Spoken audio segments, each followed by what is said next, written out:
Hi, this is Elliot Fishman, and welcome to Facebook Live. I'm sitting here. Today is December 10th, and I'd like to welcome everybody. And let me just, Lily is telling me I don't see you. Now, do you see me, Lily? Hopefully, she does.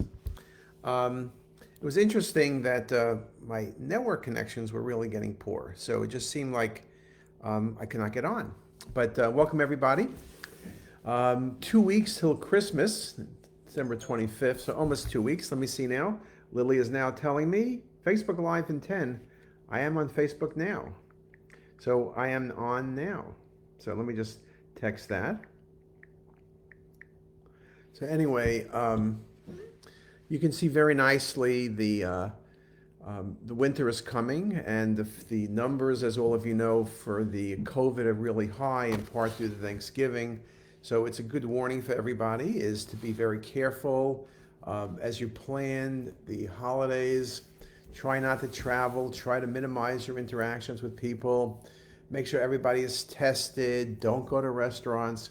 I think places like Maryland, where we're broadcasting from, I didn't read the news yesterday, but I think they announced that they were going to stop indoor dining as of maybe Friday, just restaurants, and I think that's critical. You can't have indoor dining.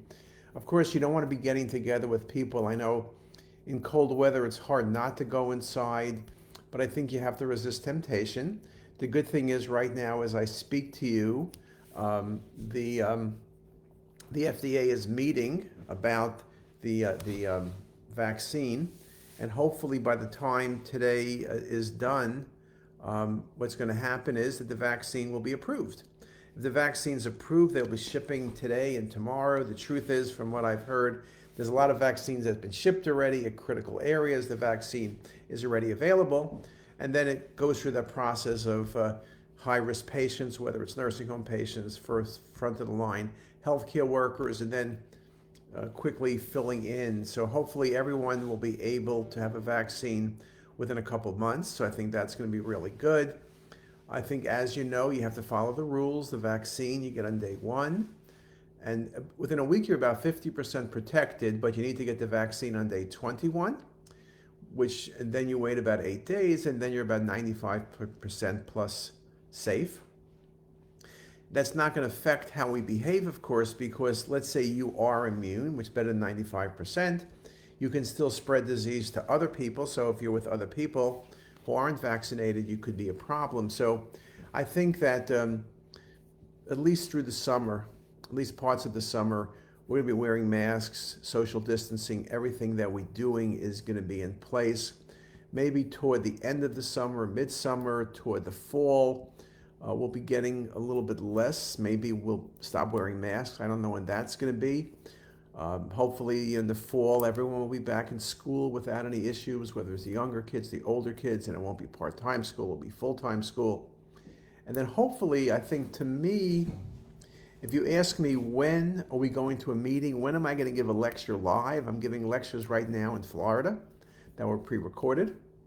When I finish this, I'm actually going online and doing a Q&A. But if you ask me when am I going to be able to go to a meeting, I would say a year from now. I think, because remember, if you're going to a meeting, it can't be wearing a mask at a meeting, right? So you're going on an airplane, you're going in a hotel, you're going in a restaurant, all of the things you need to do without worrying and being paranoid about it all. So I think that you will see probably meetings beginning in December. I've given some thought about our February course, which will not happen this year, though I am working on a one-day course on President's Weekend. So in fact, it may indeed happen. So we may be doing something. But to me, I guess the earliest I could do a meeting would be February 2022, a year from February. So we're thinking about it. I guess, the challenge with having a meeting is the risk and everything else financially. We'll see how things go. Hopefully things will pick up, but then we'll become brave and we'll do everything. I think all of us want to go back to Orlando. My grandchildren surely want to go back to Disneyland, so we're looking at doing that as well. And I think all of us would like to go somewhere besides back and forth to work. It's interesting, one of the nicest restaurants anywhere, particularly in Baltimore, is a place called the Charleston. and we take all our visiting faculty there or our speakers. It's a wonderful place to go. But, and it'll be great to be able to, you know, um, be able to go there for dinner, and I look forward to that. But the truth of the matter is, I would just like to stop at Dunkin' Donuts or the hospital cafeteria or Panero's or someplace else up the street here, any place you possibly can go to be able to just buy a donut, buy a bagel, go to Goldberg's, get a bagel and smoked salmon or lox, or which is smoked salmon, or whitefish salad, just do anything. But right now, we really can't do anything. So I think you just can't complain about it. You just have to be careful. The numbers you can see in the hospitalizations, the deaths, the people who are sick, we need to be very careful because the hospital is going to be overrun. We need to keep the hospitals open for all sorts of diseases, right? So it's not just the COVID patients. Many hospitals now are totally full, and they have 30 to 40% or more of COVID patients, and they can't do the regular patients. So I think it's going to be very important for people to have I don't know what the word I want to use is, maybe it's delayed gratification, that they just need to you need to be willing to, just wait till things get better, and then only at that point really do travel. Now, one of the things, I think the title of this talk was case conferences. So I wanted to bring up something about COVID. Now, yesterday I had a lot of phone calls. I mean, it was an incredible number of phone calls. People called me up for all sorts of things, all important calls. But what I wanted to say was that I did some of them on Zoom. I did some of them on Microsoft. I did some of them on 3 other platforms.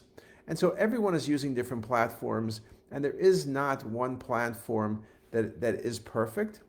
And there's all sorts of platforms that you could use, and there's no problem with that. To me, I like Zoom in part because I've learned to use Zoom, and we do our speaker series. I've learned how to use Zoom Webinar. I do our multidisciplinary conferences in Zoom, whether it's pancreas or adrenal or kidney. I also do my weekly case conferences on Zoom. So whatever you want to do, just learn to use one thing and just use it. Learning to use 10 things is probably not going to be all that exciting, okay? So just do what you're doing. Now, in saying that, one of the things that we have done differently, and I mentioned it before, but I just wanted to bring it up again and get people's opinion, because we are thinking about doing it on CTisus and CTisus Facebook Live, is I always, for maybe a decade, have done case conference for the faculty. I would show interesting cases, missed cases, difficult cases, challenging cases, great diagnoses, whatever it is, I would show that. And that worked out very well. But I would be me showing cases, which is not a big deal, but I would just bring them up in the PACS system. I would scroll through them, review them, and we'd chat about them perhaps. When COVID came in March, I expanded it. Instead of having just the faculty, we invited the residents and the fellows and other attendings. And so instead of having like 12 people, we now get 35 or 40 people. We even have people who left, Sheila Sheth at NYU and Stephanie Koklia at the FDA and Ava Zinreich across the street from me. So we have all sorts of people. So that part has worked well, and we do it differently. What we do is, it's kind of old-fashioned. I have the cases, so I use slides rather than wasting time going in and out of the PACS system, and I show interesting cases, and I quiz people. Now what I do is, I quiz you maybe on 3 or 4 cases so we don't go back and forth 1,000 times. And I quiz you on things like, I'm going to show you 4 kidney cases or 4 bladder cases or 4 cardiac cases. So with staying within the theme, we don't go from chest to kidney every other case, changing topics. We'll do like things in a row and maybe cover 4 to 5 different areas on a single session. So that's okay. And what we do is something unique. We call on the faculty. I don't call on the residents. Some of the residents attend, some don't. I don't call on the fellows, but we call on the faculty. Now, to be fair, if you're really a chest person, I'm not going to call on you to look at the bladder. And if you're a GI person, abdomen person, I'm not going to call on you to look at the coronaries and look for, or some anomaly of the aortic valve. So we do keep things within our faculty's areas of expertise. And also our faculty, are really good. But the purpose is not just to say an answer, the purpose is to discuss the case. Some of the cases I give are really difficult. It's not a situation of where you can't find the pathology. That would be kind of unfair. And when you do PowerPoint slides, you know that within those two slides, you're going to see something. And I typically have between 5 and 10 pairs of slides. So you get between 10 and 20 images. And you can look at them and discuss it and go through a differential diagnosis. What are you thinking and why? I then typically do push people, if they gave me a really good differential, I'll say, well, what do you think it really is and why? And they'll discuss it. So I think it's really terrific for the junior people to see how people are thinking. It's also really good for the faculty because we have a lot of engagement. I think one of the challenges of COVID is you're not engaged. Yes, you're doing things on Zoom or Microsoft, whatever, but people, you're not really in the same room, obviously. You kind of dwindle around and you've been so busy all day, you're on so many calls and reading films, everyone's very busy, and you're not in your usual spirits. I mean, you're not driving to work, you may be reading from home, or even if you're at work, it's just not the same. You're not going to the cafeteria like you typically do, you're not going to multidisciplinary conference, and so a lot of the human interactions that we typically do aren't happening. But when I quiz people, there's a lot of enthusiasm. You know, everybody is in the chat box, you know, giving their 2 cents. But it's that ability to interact. It's that human nature of things where people are talking and engaging. And I'm giving them at times a hard time, perhaps, but not too much of a hard time, of course. But you're really engaging people in the ability to do thinking, the ability to interact. And I think that's what makes it really nice.